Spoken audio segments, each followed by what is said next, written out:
Praise the lord. ಕರ್ತನ ಕೃಪೆಯುಳ್ಳ ನಾಮಕ್ಕೆ ಸ್ತೋತ್ರವಾಗಲಿ. ಸಂದರ್ಭದಲ್ಲಿ ನಿಮ್ಮೆಲ್ಲರ ಸಂಗಡ ಮತ್ತೊಮ್ಮೆ ಭೇಟಿಯಾಗುವಂತ ಒಂದು ಸೌಭಾಗ್ಯ ದೇವರು ಕೊಟ್ಟಿದ್ದಕ್ಕಾಗಿ ಕರ್ತನಿಗೆ ನಾನು ಸ್ತೋತ್ರಗಳನ್ನು ಸಲ್ಲಿಸುತ್ತೇನೆ. ಜ್ಞಾನೋಕ್ತಿಗಳ ಪುಸ್ತಕದಲ್ಲಿ ಹೀಗೆ ಬರೆಯಲ್ಪಟ್ಟಿದೆ, ಬೆತ್ತ ಹಿಡಿಯದ ಪಿತ ಪುತ್ರನಿಗೆ ಶತ್ರು ಎಂಬುದಾಗಿ. ಈ ಬೈಬಲ್ ಗ್ರಂಥದಲ್ಲಿ ಹೇಳಿರುವಂತಹ ಈ ಮಾತು, ಬೆತ್ತ ಹಿಡಿಯದ ಪಿತ ಪುತ್ರನಿಗೆ ಶತ್ರು ಎಂಬುದಾಗಿ. ಮಕ್ಕಳಿಗೆ ಬಾಲೋಪದೇಶ, ಬಾಲ ಬೋಧನೆಯನ್ನ ಮಾಡಬೇಕೆಂದು ಬೈಬಲ್ ಅಲ್ಲಿ ಸಾರಿ ಸಾರಿ ಹೇಳಲ್ಪಟ್ಟಿದೆ.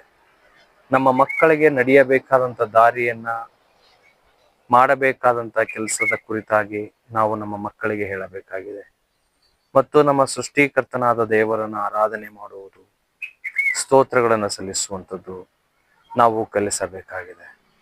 ಅಷ್ಟೇ ಅಲ್ಲ, ಈ ಲೋಕದಲ್ಲಿ ನಾವು ನೋಡುವುದಾದರೆ 100ಕ್ಕೆ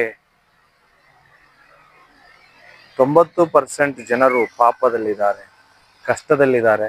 10ರಲ್ಲಿ ಒಬ್ಬರು ಅಥವಾ ಇಬ್ಬರು ನಮಗೆ ಒಳ್ಳೆ ವ್ಯಕ್ತಿ ಅನ್ನುವಂಥವ್ರನ್ನ ಸಿಗಬಹುದು. ಆದರೆ ಆ 10ರಲ್ಲಿ ಇಬ್ಬರು ಒಳ್ಳೆಯವರು ಅನ್ನುವುದಾದರೆ ಯಾರಿರಬಹುದು? ನಾನು ಅಥವಾ ನೀವುಗಳು ಯಾರಿದ್ದೇವೆ? ಅದಕ್ಕಾಗಿ ತಂದೆ ತಾಯಿ ಆದಂಥವರ ಜವಾಬ್ದಾರಿ ಏನಂದ್ರೆ, ಮಕ್ಕಳಿಗೆ ಬಾಲ ಉಪದೇಶವನ್ನ, ಬಾಲ ಶಿಕ್ಷೆಗಳನ್ನ, ಬಾಲ ಬೋಧನೆಗಳನ್ನ ನಾವು ಮಾಡಬೇಕಾಗಿದೆ. ಅದಕ್ಕಾಗಿ ಜ್ಞಾನೋಕ್ತಿಯಲ್ಲಿ ಹೀಗೆ ಬರೆಯಲ್ಪಟ್ಟಿದೆ, ಬೆತ್ತ ಹಿಡಿಯದ ಪಿತ ಪುತ್ರನಿಗೆ ಶತ್ರುವಾಗಿದ್ದಾನೆ ಎಂಬುದಾಗಿ.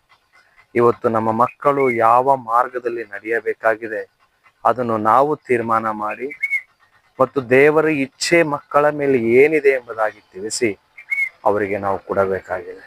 ಯೇಸುವಿನ ಕಡೆಗೆ ತನ್ನ ಶಿಷ್ಯರು ಮಕ್ಕಳನ್ನ ಮುಟ್ಟಬೇಕು, ಸ್ವಾಮಿ ನೀನು ಮುಟ್ಟು ನನ್ನ ಮಕ್ಕಳನ್ನ ಆಶೀರ್ವದಿಸು ಎಂಬುದಾಗಿ ಹೇಳಿದಾಗ, ಮಕ್ಕಳಿಗೆ ಅಡ್ಡಿ ಮಾಡಬೇಡಿರಿ, ಪರಲೋಕ ರಾಜ್ಯವು ಅಂಥವ್ರದೇ ಎಂಬುದಾಗಿ ದೇವರ ವಾಕ್ಯ ಹೇಳ್ತದೆ. ಹಸು ಕೂಸಿನಂತೆ ಮಕ್ಕಳಂತೆ ಇರಬೇಕಾದಂತ ಆ ಮಕ್ಕಳಿಗೆ ಆ ದೇವರು ಕರೆಯುವಂಥದ್ದನ್ನು ನಾವು ನೋಡ್ತಾ ಇದ್ದೇವೆ. ಅದಕ್ಕಾಗಿ ಹಸಿಗೂಸಿರುವಂತ ಮಕ್ಕಳು ಇವತ್ತು ಒಳ್ಳೇದು ಕೆಟ್ಟದು ಅರಿಯದ ರೀತಿಯಲ್ಲಿ ಅವರು ಇದ್ದಾರೆ. ಅವರಿಗೆ ನಾವು ಒಳ್ಳೇದನ್ನ ಕಲಿಸಿಕೊಡಬೇಕಾಗಿದೆ. ಅದಕ್ಕಾಗಿ ನಾವು ನೀವು ಹೇಳಿಕೊಡೋಣ, ಕಲಿಸೋಣ, ಒಳ್ಳೆಯ ಮಾರ್ಗದಲ್ಲಿ ಬೆಳೆಸೋಣ ಅಂತ ಹೇಳ್ತಾ ನನ್ನ ವಾಕ್ಯವನ್ನು ಮುಕ್ತಾಯ ಮಾಡ್ತೇನೆ. Praise the lord.